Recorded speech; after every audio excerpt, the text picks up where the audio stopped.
بسم اللہ الرحمن الرحیم ایاک نعبد و ایاک نستعین۔ ناظرین، یہ ابھی عمران خان کا ٹویٹ آیا ہے جو میں آپ کو پڑھ کے سنانے لگا ہوں۔ عمران خان کا سول نافرمانی کی تحریک کے حوالے سے اہم ترین پیغام۔ میں نے حکومت سے 2 مطالبات کیے تھے۔ نمبر 1، انڈر ٹرائل سیاسی قیدیوں کی رہائی۔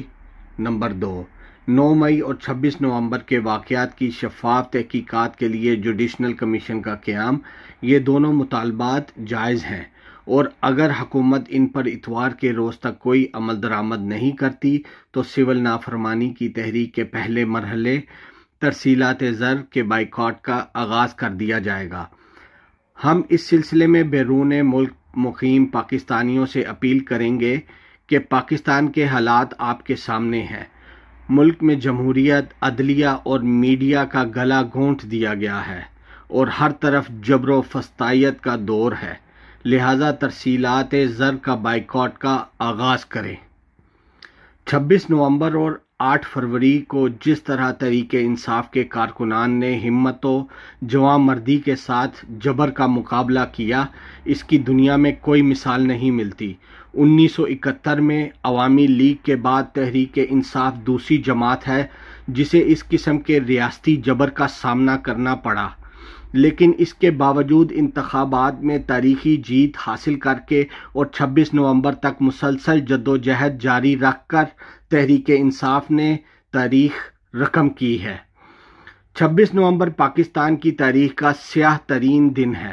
اس دن نہتے لوگوں پر سنائپرز کے ذریعے فائرنگ کی گئی، جوان لوگوں کو زخمی اور شہید کیا گیا، کئی افراد 3 ہفتے سے غائب ہیں۔ گم شدہ افراد کو ڈھونڈنا حکومت کی ذمہ داری ہوتی ہے۔ حکومت جواب دے کہ اتنے افراد کہاں غائب ہیں۔ ہمارے لوگوں نے جمہوریت کے لیے قربانیاں دی ہیں۔ میں بیرسٹر گوہر سمیت اپنی پارلیمانی پارٹی کو ہدایت دیتا ہوں کہ ان افراد کے لیے اسمبلی میں آواز بلند کریں۔ یہ ممکن نہیں کہ میں خون کی ہولی کھیلی جائے، ملک میں خون کی ہولی کھیلی جائے اور پارلیمان معمول کے مطابق چلتی رہے۔ جب تک میں زندہ ہوں ان افراد کے قتل عام کی تحقیقات کے لیے جدوجہد کروں گا اور ان کو انصاف دلوائے بغیر چین نہیں لوں گا۔ جو لوگ شہید ہوئے ان کے لواحقین صدمے میں ہیں۔ میں خود فائرنگ کی خبر سن کر شدید اذیت کا شکار رہا اور نیند کی گولی کھانے کے باوجود نہتی عوام پر تشدد کے کرب سے سو نہیں سکا۔ جن لوگوں نے ایک کھڑکی پتہ تک نہیں توڑا، ان پر سیدھے فائر مارے گئے۔ ہمارے لوگ بالکل پرامن تھے، قومی ترانہ پڑھتے، فوجیوں کو گلے لگانے والے لوگوں پر فائرنگ کی گئی اور انہیں بے دردی سے قتل کیا گیا۔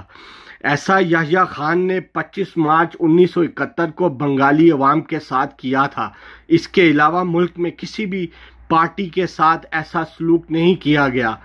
میں جب تک زندہ ہوں 26 نومبر کو بھولنے نہیں دوں گا۔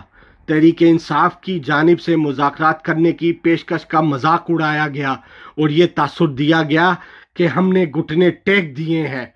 مذاکرات کی پیش اور سول نافرمانی کی تحقیق مؤخر کرنے کی بات ملک کے وسیع تر مفاد میں کی تھی۔ حکومت اگر اس میں دلچسپی نہیں رکھتی تو ہم نے بھی مذاکرات کے لیے حکومت کی کن پٹی پر بندوق نہیں رکھی۔ ہمارے مذاکرات کی پیشکش کو ہماری کمزوری ہرگز نہ سمجھا جائے۔ اب بھی اگر حکومت چاہتی ہے کہ سول نافرمانی کی تحریک شروع نہ ہو تو ہمارے دونوں مطالبات پر ہم سے رابطہ کیا جائے، یا ہمیں قائل کیا جائے کہ یہ مطالبات غیر آئینی ہیں اور ان پر بات کرنا ممکن نہیں۔ جیل میں ملاقات کے لیے مذاکراتی ٹیم کو دعوت دی ہے اور ان کے نام دیے ہیں۔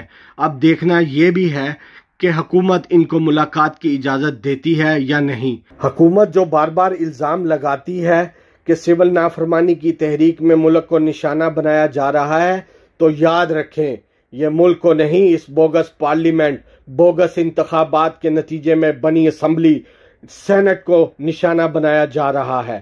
یہ حکومت لوگوں کے ووٹوں سے نہیں بلکہ سازش سے بنی ہے۔ جنرل باجوہ نے ہماری منتخب حکومت کے خلاف سازش کی اور پاکستان کو 42 ارب ڈالر کا نقصان پہنچایا۔ اس حکومت نے آئی ٹی انڈسٹری اور دیگر شعبوں کو بے انتہا نقصان پہنچایا ہے، جس کی وجہ سے عوام اس حکومت سے بد دل ہے، معیشت تباہ حال ہے اور کاروباری طبقہ اور سرمایہ دار اپنا پیسہ بیرون ملک ٹرانسفر کر رہے ہیں۔ تو ناظرین، یہ میں نے آپ کے سامنے ساری عمران خان کی ٹویٹ رکھ دی ہے، اور آپ خود اندازہ لگا لیں کہ ہمارا لیڈر کس کرب سے گزر رہا ہے اس ٹائم پہ۔ تو دیکھتے ہیں، اگر تو حکومت نے مطالبات مان لیے تو ٹھیک ہے، ادروائز ہم بائیکاٹ کریں گے، ترسیلات زر کا بائیکاٹ کریں گے ہم یہاں سے۔ اور میں آپ کو بتا دوں ناظرین، یہ کرنا ضروری ہوگا ہمارے لیے۔ اگر ایسا نہیں کریں گے تو اس حکومت کو سمجھ بھی نہیں آئے گی